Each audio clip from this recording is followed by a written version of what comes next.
ಏನು ವಿಷಯ ಸರ್? ಅದೇ ಈಗ ಮಂಡ್ಯದ ನಾಗಮಂಗಲದಲ್ಲಿ ನಿನ್ನೆ ಗಣೇಶೋತ್ಸವ ನಡೆಸಬೇಕಾದ್ರೆ ಚಪ್ಪಲಿ ತೋರಿ ಕಲ್ ತೋರಿ ಜೊತೆಯಲ್ಲಿ ರಾತ್ರಿ ಪೆಟ್ರೋಲ್ ಬಾಂಬ್ ಅನ್ನು ಹಾಕಿದ್ದಾರೆ.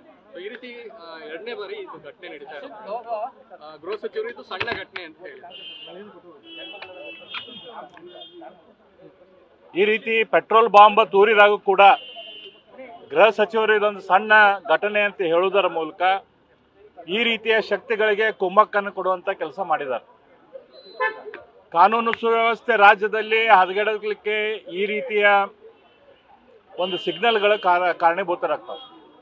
ಈಗ ಈ ರೀತಿಯ ಪೆಟ್ರೋಲ್ ಬಾಂಬ್ಗಳು ಗಣೇಶೋತ್ಸವದಲ್ಲಿ ಹಾಕೋರು ಯಾರು, ಯಾವ ಸಮುದಾಯದವರು, ಯಾವ ಸಂಘಟನೆಗಳು ಅಂಥೇಳಿ ಅತ್ಯಂತ ಚಿಕ್ಕ ಬಾಲಕನಿಗೆ ಕೂಡ ಗೊತ್ತಿರುವಂಥ ವಿಷಯ.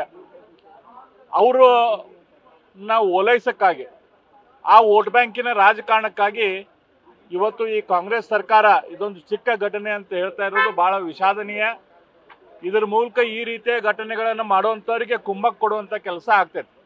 ಅದಕ್ಕೆ ನಾನು ಈ ಮೂಲಕ ಮುಖ್ಯಮಂತ್ರಿ ಸಿದ್ದರಾಮಯ್ಯನವರಿಗೆ ಮತ್ತು ಗೃಹ ಸಚಿವರಿಗೆ ಅತ್ಯಂತ ಸ್ಪಷ್ಟವಾಗಿ ಒತ್ತಾಯಪೂರ್ವಕವಾಗಿ ಹೇಳೋದಂತಂದ್ರೆ ಈ ರೀತಿಯ ಕೆಲಸ ಮಾಡುವಂಥವ್ರನ್ನ ಇಮಿಡಿಯೇಟ್ಲಿ ಒದ್ದು ಒಳ ಹಾಕ್ರಿ, ಅವ್ರಿಗೆ ಎಲ್ಲಿ ಕೂಡಿಸ್ಬೇಕು ಅವ್ರನ್ನ ಕೂಡಿಸ್ರಿ.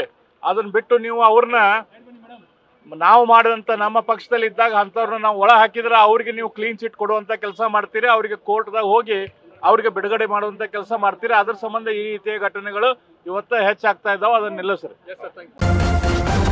ನ್ಯೂಸ್ ಫಸ್ಟ್ ನಿರ್ಭೀತಿಯಿಂದ ನಿಮ್ಮ ಪರವಾಗಿ.